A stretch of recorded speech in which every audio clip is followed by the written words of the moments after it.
Welcome to the Deep Dive, where we take a monumental stack of reports, planning documents, and expert opinions and turn them into actionable, crystal clear insights. And today we are wading right into a planning battle that really it defines so much of Outer London. It really does. We're talking about the immense pressure to build, even if it means sacrificing cherished greenbelt land. This is a deep dive into the specifics of a major planning application. The proposed residential development of up to 350 dwellings at land south of Crockenhill Road, St. Mary Cray, in Orpington. It's squarely within the London borough of Bromley, and the tension here between the need for homes and the protection of open space is, you can just feel it, it's palpable. Absolutely. So our mission today is pretty critical. We've synthesized the developer's planning statement, the very detailed transport assessment, all the environmental reports, and I think most importantly, the candid pre-application responses from heavy hitters like Transport for London, the GLA, and Bromley's own planning officers. Now, you, our listener, may already be vehemently opposed to this. A lot of local residents are. Yeah. Because this site is historically beloved greenbelt land. And frankly, we see plenty of brownfield sites sitting idle, approved schemes unbuilt, and empty homes just gathering dust elsewhere. And that skepticism, I think it's vital. The developer, Lands Improvement Holdings, is fighting an uphill battle from a policy standpoint. The sheer volume of documents they've produced and the strategic complexity of their arguments, it just shows they know that Greenbelt designation is their #1 obstacle. So the whole thing rests on getting over that hurdle. The entire legal foundation of this application rests on overcoming it, either by demonstrating overwhelming public benefit through what's called very special circumstances, or by successfully redefining the land itself. So we're committing to an impartial dissection of the submitted facts, but we are framing this analysis around that skepticism. We need to identify exactly where the developer is strong, and we have to give credit where it's due. But ultimately, our goal is to extract the most powerful, policy-backed arguments you can use to build an effective objection. And we're relying solely on the technical vulnerabilities within their own submitted documents. Exactly. We need to acknowledge the fundamental challenge first. This land, historically protected, is now being viewed through this new lens of a housing crisis. But every technical report we look at seems to expose some kind of structural flaw that makes sustainability or safety or just basic infrastructure provision for this site inherently problematic. Okay, let's unpack this. Let's start with the geography. Define the battleground for us. Where exactly is this 16-hectare site? Okay, so the site is 16 hectares, which is substantial, about 40 acres, and it's currently agricultural land. It's a distinct parcel bounded by major existing roads, Crockenhill Road to the north and Cock Manning's Road to the south. So it's classic peri-urban land. It's green, but it's right on the edge of the built-up area. Exactly. And it's not just an isolated block. It interfaces with important local amenities. Right. It's bisected by an existing east-west public right-of-way, reference FP 180, which is a critical piece of local infrastructure that the development has to integrate with. And what's around it? To the immediate west, you have the St. Mary Cray Recreation Ground, and importantly, to the east, we have Kynaston Wood, which is a designated site of importance for nature conservation, or a SINC. So you've got this layering of existing constraints, a public footpath, a park, a nature conservation site. Any development has to navigate all of that from day one. It does. It adds huge ecological and amenity responsibilities. Okay, now let's review the proposal itself. 350 homes is a sizable development. It will fundamentally alter the local landscape. What's the sales pitch from the developer in terms of the benefits? Well, they're focusing on volume, mix, and, policy compliance. The proposal is an outline application for up to 350 dwellings. They're reserving most of the technical stuff for later, except for access, which is crucial. And the key selling points. A large portion of family homes, which the borough needs, and the headline figure. A massive 50% affordable housing contribution. That's about 175 units. 50% affordable housing. I mean, that's an immediate, substantial public benefit that you just can't dismiss, can you? You really can't. If we look at the National Planning Policy Framework, the NPPF, this figure immediately satisfies one of their golden rules. It puts immense weight on their side of the scale. It absolutely does, especially in London, where affordable housing is a chronic crisis. They're also proposing a generous 7.95 hectares of public open space within the site, which they claim mitigates the visual loss of the greenbelt, and a 100-square-meter community facility. Which they've offered to the NHS, I saw. Right, for potential first use. These benefits aren't incidental. They are very strategic arguments designed to overcome the monumental harm caused by developing on greenbelt land. Which brings us to that monumental hurdle, the Greenbelt designation itself. We need to be really clear about the policy barrier here. The site is explicitly formally designated Greenbelt. This immediately triggers the highest level of protection. You've got London Plan Policy G2 and Bromley Local Plan Policy 49, and both seek to prevent inappropriate development. And the MPPF is very clear on this. Extremely. It says inappropriate development in the Greenbelt should only be approved in very special circumstances, and it explicitly states that substantial weight must be given to any harm to the Greenbelt, including harm to its openness. To understand that weight, let's just quickly revisit the purposes of the Greenbelt. There are 5 core purposes. The one most relevant here, and the one the LBB planning officers specifically flagged, is purpose A, to check the unrestricted sprawl of large built-up areas. And the officer's interpretation is pretty blunt. It's crystal clear. Placing 350 new homes on this undeveloped field is an undeniable extension of the St. Mary Cray built-up area. This causes profound, direct harm to the Greenbelt's openness and visual amenities. It fundamentally conflicts with that policy aim of preventing sprawl. Let's just hone in on that concept of openness for a moment. It sounds simple, but in planning law, it's highly technical, isn't it? It's more than just a nice view. It really is. Openness is generally considered through 2 lenses: spatial openness and visual openness. Okay. Spatial openness is about the absence of buildings, the lack of density. Putting 350 buildings on 16 hectares of fields it decimates spatial openness. And visual openness. That's about the experience of the landscape. An agricultural field, even with hedges and trees, has a distinct rural character. You introduce the roads, the lights, the houses, and all the infrastructure of a 350-home estate. No. You fundamentally change the landscape from rural to suburban. You destroy that visual amenity. And that's the core harm the council officers identified. Exactly. It's why they said the proposal is unacceptable in principle. So this is where the developer tries to get clever. They introduce this complex legal maneuver, hoping to get around the Greenbelt status entirely by arguing the site is what the new NPPF calls gray belt land. Right. This gray belt term is new and highly controversial. It stems from the latest NPPF update.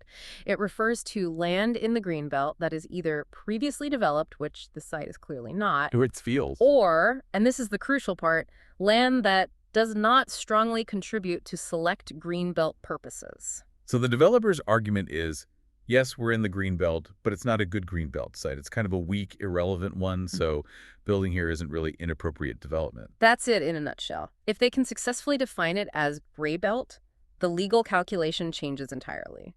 If the development isn't deemed inappropriate, they avoid that extremely high bar of having to demonstrate very special circumstances up front. Which would mean they don't have to prove that the public benefits clearly outweigh the substantial harm. Exactly. Avoiding that fight is their primary legal tactic. And here is the critical point. The first major structural vulnerability for you, the listener, to use in an objection. What was the direct response from LBB's planning officers to this gray belt claim? The LBB officer response is the hammer blow against this claim. It is unambiguous. LBB officers state they do not consider the site to meet the gray belt definition. So they just rejected it out of hand. Flat out. They maintain that the scheme is unacceptable in principle due to the harm it causes to the openness and visual amenities of the Greenbelt. So this isn't just a minor disagreement. It means the developer's core legal strategy is rejected by the local planning authority before it even gets going. Right. The substantial weight against development remains firmly in place. So if the Greenbelt policy is firmly against the developer, then their only path forward is to deploy their maximum legal weight on the other side of the scales, the very special circumstances argument. Which hinges on the severe lack of housing supply in Bromley. Absolutely. Their strongest counterargument is pure necessity, driven by the failure of the borough. They point directly to LBB's demonstrable unmet need for housing, and the evidence is damning. LBB cannot demonstrate a 5-year housing land supply. The last public assessment showed only 2.4 years of supply. Only 2.4 years. That is not just a policy failure. That triggers the ultimate mechanism in national planning law, the tilted balance. It does.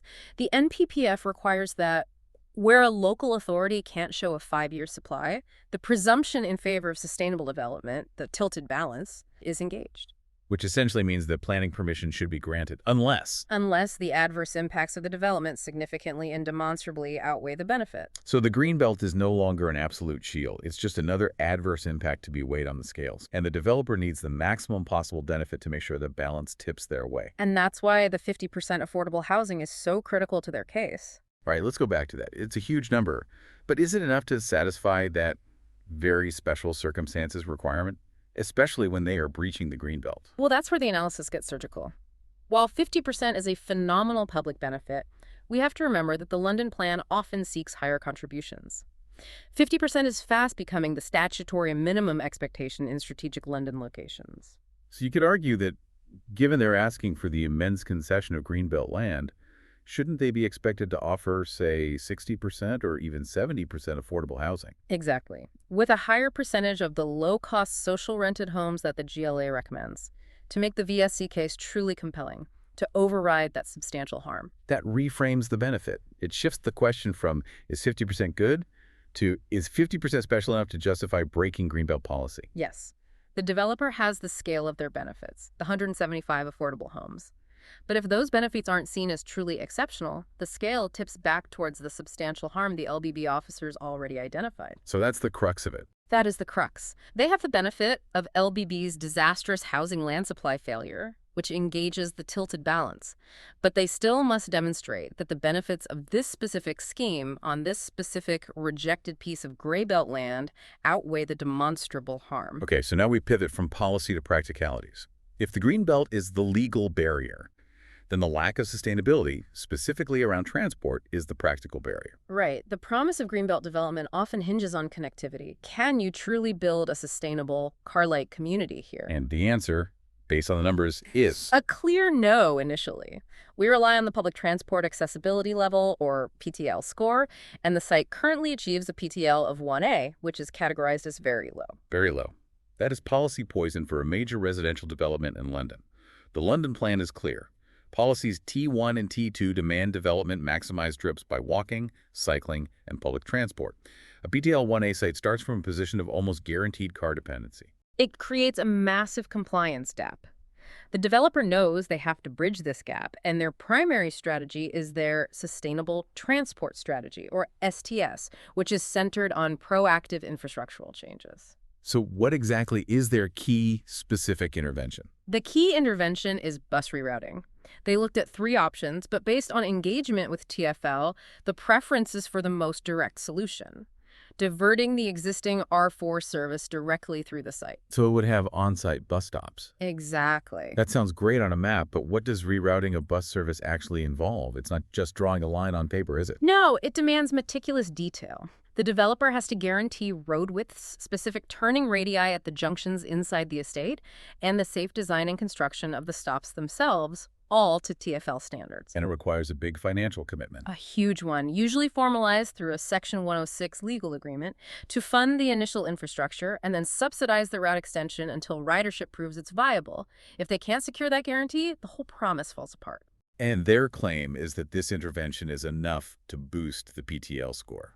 They anticipate this measure, which they insist is a community enhancement, not a regulatory requirement, would increase the PTL across the site from 1A to 1B. Which is still low. It's still low, but it's an improvement they use to justify the car parking standards they've adopted, which are based on that future 1B rating. They're building on a promise. But let's look at the active travel, sidewalking, and cycling.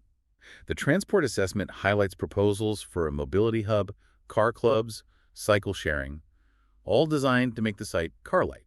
And this is where we uncover, I think, the application's greatest structural failure in the transport section. Good. To make active travel viable, the most direct, shortest route for residents to get to Cray Avenue and the High Street is essential. And that route involves using the path that runs through the adjacent St. Mary Cray Recreation Ground. And what was the immediate reaction from TfL on the safety of relying on that particular path? TfL raised severe concerns. They explicitly stated that reliance on the recreation ground path is risky. Even with some proposed lighting, they determined it is unlikely to feel safe as a suitable 24/7 public route. Because it lacks natural surveillance. Exactly. A sustainable route has to be accessible and feel safe at all hours, dawn, dusk, and night for commuting, accessing services, and recreation. That's a strong criticism, but let's connect this to the developer's own internal analysis. This is where it gets really interesting. Didn't their planning statement include data that completely compromises their reliance on this route? This is the absolute smoking gun for any objection. The planning statement includes footfall data for that very path in the recreation ground, which they want future residents to use heavily.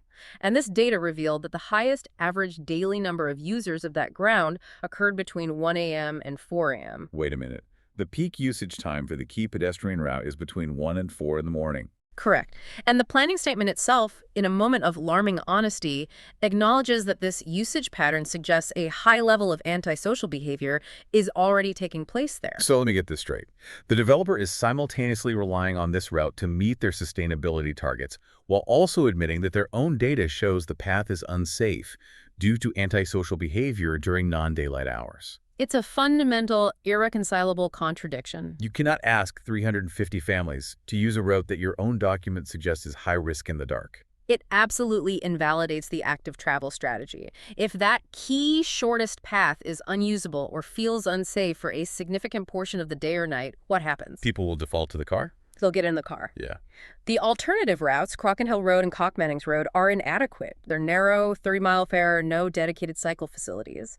TfL warned that relying on these would only make those roads more hostile for walking and cycling, embedding car dependency. And that phrase, embedding car dependency, that is policy poison in the context of the London Plan. The very purpose of sustainable development is to avoid this outcome. It is. It means the 350 homes will generate a far higher volume of car traffic than the developer has modeled for their car light ideal.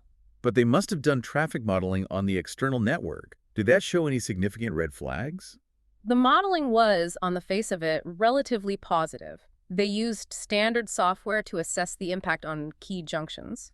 They concluded that the development traffic impacts are not severe. For example? The Cockmannings Road Chelsfield Road junction was modeled with a maximum ratio of flow to capacity, or RFC, of only 0.52. That means the junction is operating at roughly half its capacity. So the developer can technically argue, we are introducing 350 homes, but our modeling suggests we won't severely jam up the roads. That's a strong technical point for their side. It is, but objectors can counter by questioning the assumptions used. Did the model fully account for all those displaced trips from the unsafe park route defaulting to car trips? Right. Traffic models are only as good as their inputs. And crucially, the policy failure here isn't road capacity. It's the fundamental failure to deliver the required safety and accessibility to support sustainable travel, making car ownership a necessity, not a choice. Okay, moving on from transport, we enter the environmental and infrastructural constraints. This is where local knowledge and history become invaluable, often overriding those technical planning zones. Let's start with flooding. Flooding is the most significant local infrastructure vulnerability for this application. You're right, technically the site is categorized as Flood Zone 1, which means it has the lowest risk of river flooding. But local history here is paramount. It is, and it completely overrides that technical definition. LBB's pre-application response highlights a crucial fact known to residents. The site and surrounding area were subjected to significant surface water flooding and disruption in October 2021. And this wasn't from a river overflowing. No, this was pluvial flooding, intense rain, just overwhelming the surface drainage capacity. And the land itself is implicated in that surface water movement. Absolutely. The development site lies directly in the path of a natural surface water flow route. This route is identified not just locally, but in the Environment Agency's maps and Bromley's own strategic flood risk assessment reports. So essentially, this greenbelt parcel acts as a vital sponge and drainage route for rainwater. Exactly. So if you pave over 16 hectares and put 350 homes there, you are displacing a massive volume of water, which will then have to go somewhere else. Precisely. Likely downstream into existing, potentially already overwhelmed residential areas. And this is why the council is demanding specific, robust technical solutions, not just general promises. Yes. They require a detailed surface water strategy, robust design calculations, and comprehensive hydraulic modeling. Can you explain what hydraulic modeling actually is? Why is it such a serious technical requirement? Hydraulic modeling is the process of creating a sophisticated computer simulation, a kind of digital twin, of the local drainage network and the proposed development's impact. So they have to prove it will work. They have to prove that their proposed sustainable drainage systems can handle an extreme weather event, typically the 1 in 100-year storm, plus a climate change allowance, without increasing the flood risk elsewhere. And that requires a lot of detailed engineering. Oh, yes. Pipe sizes, attenuation tank volumes, flow rates, network reinforcement. Until that calculated modeled solution is provided and approved, this remains a significant, unmitigated local infrastructure risk that directly affects existing residents. Okay, what about community services? Schools, doctors, can they handle 350 new homes? The developer is offering 100 square meters of floor space for community or healthcare use, which will be offered to the NHS first. Beyond that, it's about financial contributions. Section 106 agreements to help expand capacity at local schools and GPs. But there was something specific about the local primary school that could actually help the developer's case, wasn't there? Yes, and this is another angle for their VSC argument. Education planning officers noted that the local St. Mary Cray Primary is a one-form entry school. So one class per year group. Right. And the pressure from all these new families might actually justify reprovisioning it as a new, larger two-form entry primary school. That could be seen as a very substantial public benefit for the whole community, tipping that VSC scale back in their favor. Interesting. So the scheme strains services, but also potentially funds a vital upgrade. Okay. Let's shift to the land itself, the loss of valuable agricultural soil. Does the quality of the soil actually matter in planning terms when we're talking about a housing crisis? It absolutely does, especially in the context of NPPF policy, which encourages using poorer quality land first. The LBB officer's response specifically raises the concern that the site has a high likelihood of being classified as best and most versatile land, or BMV land, specifically grades 1, 2, or 3A. What do those grades mean? They indicate the land is most capable of consistently producing high yields of a wide range of crops. Grade 1 is excellent, Grade 3A is good quality. Losing BMV land is seen as a national loss. It impacts food security and agricultural productivity. So the application can be criticized not just for developing greenbelt, but for developing the wrong kind of greenbelt, the agriculturally valuable kind. Exactly. It weakens the very special circumstances argument if the land they are choosing to build on is simultaneously providing this other valuable, tangible resource. Let's talk ecology. Kynaston Wood is a SINC right next door. Okay.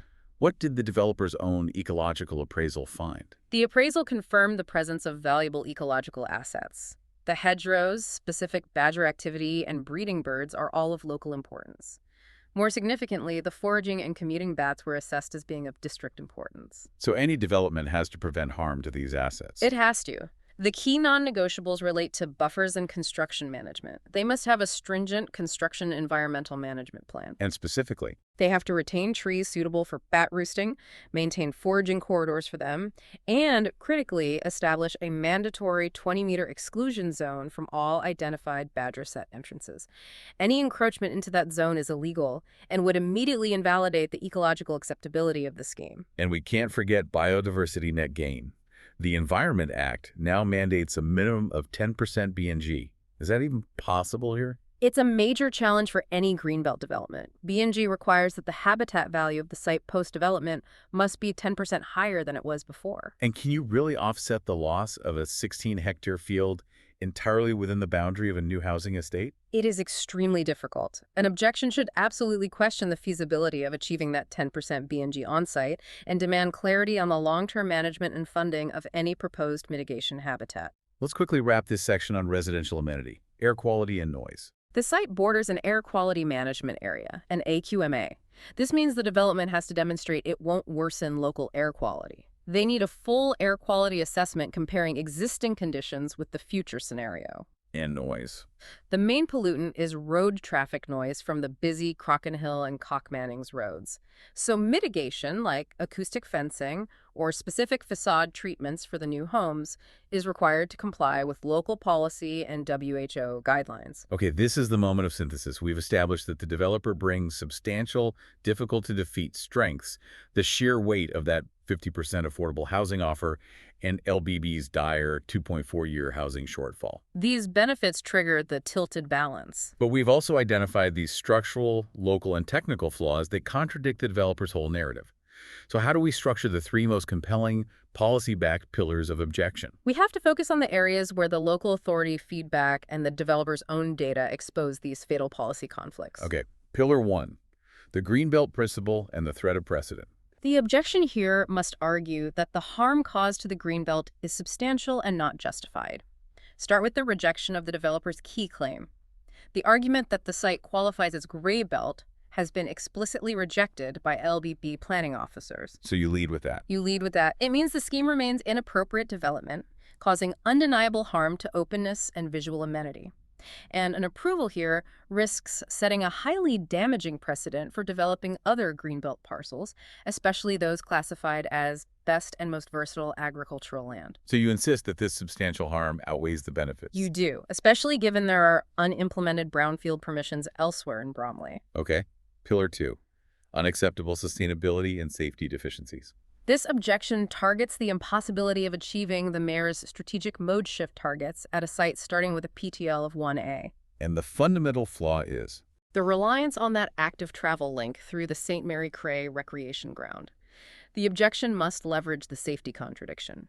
The applicant's own footfall data documents peak use between 1 a.m. and 4 a.m. associated with antisocial behavior. quote, their own report back at them. Exactly. It renders the path fundamentally unsafe and unreliable for 247 access, forcing residents into car dependency, a direct violation of London Plan policies T1 and T2. You have to argue that a plan built on an unsafe, inaccessible route cannot be deemed sustainable. And finally, Pillar 3, unresolved infrastructure and environmental risks. This objection demands technical certainty regarding the risks that affect the existing community, specifically the documented history of flooding. Focus on that 2021 event. Focus on the fact that the site lies within a critical surface water flow route, which led to significant flooding and disruption in October 2021.